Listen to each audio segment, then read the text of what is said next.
नमस्कार दोस्तों, मैं मृत्युंजय आपका स्वागत करता हूं हमारे इस चैनल सटीक परामर्श में। और आज जो टॉपिक पे हम आपसे बात करने वाले हैं उसका काम लगभग हम कंसल्टेंसी के स्टार्टिंग में किया करते थे। तब 10 साल पहले हम लोग अपना नया कंसल्टेंसी ओपन किए थे, तो उस समय सबसे ज़्यादा उसी का हम काम करते थे। उसका नाम है ISO सर्टिफिकेशन। कि ISO क्या है, इसके बारे में बहुत से लोगों को गलतफहमी होता है या बहुत से लोगों को परफेक्ट जानकारी नहीं होता है, जिसकी वजह से वो सिर्फ सर्टिफिकेशन के पीछे भागते हैं, जो कि एक पीस ऑफ पेपर है, यानी एक कागज़ का टुकड़ा है। तो आज हम बताते हैं आपको कि ISO क्या है और कैसे इसको होना चाहिए। ये सब बहुत सारे स्टेज है, सीरीज़ है, बहुत लंबा चीज़ है ये मैटर।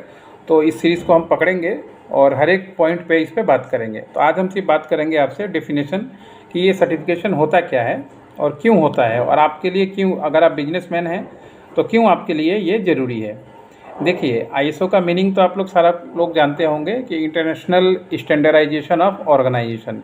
यानी कि अगर मान लीजिए मैं इंडिया में कोई कंपनी चला रहा हूँ, कोई इंग्लैंड में चला रहा है, कोई जापान में चला रहा है, कोई अमेरिका में चला रहा है, तो वो सारे लोगों के लिए एक ऐसा फॉर्मेट, एक ऐसा प्लेटफॉर्म, एक ऐसा जरिया जिससे सबकी समानता हो पाए।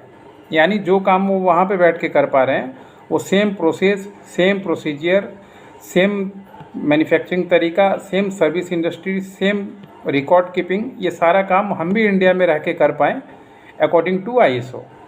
तो ऐसा क्यों ज़रूरी है या क्यों होना चाहिए ISO का काम। देखिए, ISO है क्या। मान लीजिए हम इंडिया में हैं, थोड़ा पिछड़े कंट्री हैं या डेवलपिंग कंट्री हैं या डेवलप्ड कंट्री हैं, यही तो होता है, 3 तरह का चीज़। तो मान लीजिए हमारे पास टेक्नोलॉजी उतनी नहीं है या हमारे पास चीज़ें उतनी अपडेट नहीं हैं, तो हम अपना कंपनी कैसे चलाएंगे, हम अपना बिजनेस कैसे चलाएंगे। हम तो देखते हैं MNC को कि हाँ MNC अपना काम कर रही है, मगर हम भी चाहते हैं कि उनकी तरह हम भी अपना कंपनी खोलें इंडिया में। वो क्या ऐसी चीज़ें करती हैं जो हम करके उस तरीके से बन सकते हैं। तो सिंपल भाषा में यही ISO है। मान लीजिए फॉरेन की कंपनी है, वो जो सिस्टम फॉलो कर रही है, सपोज़ कीजिए हम एक कंसल्टेंट हैं, बिजनेस कंसल्टेंट। यहाँ पे हम इंडिया में बिजनेस कंसल्टेंसी कर रहे हैं, मगर हमें नहीं पता कि US के कंसल्टेंट कैसे काम करते हैं, हमें नहीं पता कि जापान के कंसल्टेंट कैसे काम करते हैं। तो ISO जो है वो एक यूनिवर्सल प्लेटफॉर्म देता है कि जो भी ISO होल्डर है, इसने अपना एक फॉर्मेट बनाया है कि पूरे वर्ल्ड में कहीं भी आप हों, कोई भी बिजनेस आप करते हों, तो कंट्री उसमें मैटर नहीं करता है। प्रोसेस आपका, अगर आप ISO लेते हैं तो सेम रहेगा। जैसे अगर मेरा कंसल्टेंसी है तो मेरा काम है पहले लीड निकालना कि मेरे बिजनेस के लिए, उसके बाद उनसे बात करना, उसके बाद जो उनका काम मिला उनको काम को करना, फिर उनको डिलीवरी करना। तो ये 4 चीज़ें हैं। अब इसमें आपका रिकॉर्ड मेंटेन भी करना है, क्लाइंट का काम भी करना है, कैसे वो इम्प्रूव कर रहा है ये भी करना है। अब ये 4 चीज़ें हम ये तरीके से काम कर रहे हैं। तो ISO जो सिखाता है कि इसमें 5वां भी हो सकता है, 6ठा भी हो सकता है, जो अमेरिका में हो रहा हो, जो US में हो रहा हो, जिसको हमें नहीं पता। तो ISO में यही एक सबसे बड़ा फ़ायदा है कि आपको एक ऐसा यूनिवर्सल प्लेटफॉर्म मिलता है, एक प्रोसीजर मिलता है, एक प्रोसेस मिलता है, एक तरीका मिलता है, जो आप अपनी कंपनी में अगर फॉलो करते हैं, सीरियसली तरीके से इम्प्लीमेंट करते हैं, तो फिर आप भी उन कंपनियों की तरह प्रोग्रेस कर सकते हैं। मैं ये नहीं बोल रहा कि वो जैसा हो रहा है आप भी वैसा हो जाइएगा, मगर आपको तरीका पता हो तो वो जैसे काम कर रहे हैं, अगर आप भी लगातार मेहनत कीजिएगा तो आप भी इस रास्ते पे जा सकते हैं और कुछ दिनों के बाद आपको रिजल्ट मिलना चालू हो जाएगा। ये होता है ISO मतलब सिर्फ ये नहीं होता कि आपने 5,000, 10,000, 8,000, 20,000 में एक पीस ऑफ पेपर ख़रीद लिया और ब्रांडिंग के लिए मार्केट में लेके घूम रहे हैं कि मेरा कंपनी ISO है।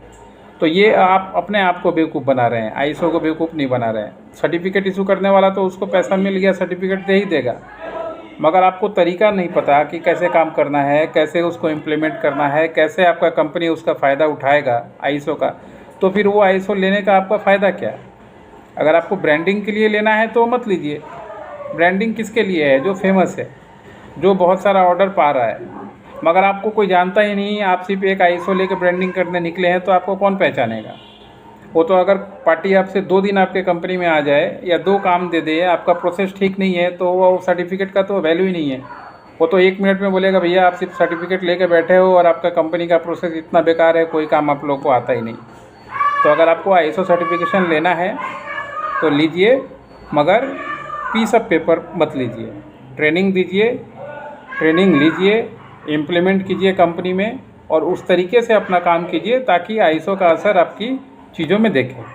आगे हम इसके नेक्स्ट सीरीज़ के बारे में भी बात करेंगे। आईएसओ का जितना सारा सीरीज़ है 9001, 2015, 14,000, 22,000, बहुत सारा सीरीज़ है जो अलग अलग इंडस्ट्री के लिए बना हुआ है। मतलब हर एक के लिए एक नहीं है, अलग अलग इंडस्ट्री के लिए अलग अलग पैरामीटर होता है। तो आगे हम ऐसे सारे पैरामीटर, ऐसे सारी चीज़ों के बारे में जानेंगे और आपको बताएंगे। और अगर आपको अपनी कंपनी में आईएसओ का सर्टिफिकेट के साथ इम्प्लीमेंट करवाना हो, कंपनी को इम्प्रूव करना हो, गैप एनालिसिस का काम करना हो, तो आप हमें ये काम दे सकते हैं, हमारे साथ जुड़ सकते हैं। हम आपको बताएंगे कि कैसे काम होता है, कैसे उसको इम्प्लीमेंट किया जाता है और कैसे सिस्टम बनता है। सिस्टम कभी फेल नहीं होता, पर्सन टू पर्सन आप रहिएगा, ज़रूर फेल हो जाइएगा, मगर आपके कंपनी में अगर सीरियस सिस्टम इम्प्लीमेंटेशन है तो आपकी कंपनी कभी पीछे नहीं हो सकती। आज के लिए इतना ही दोस्तों, नमस्कार।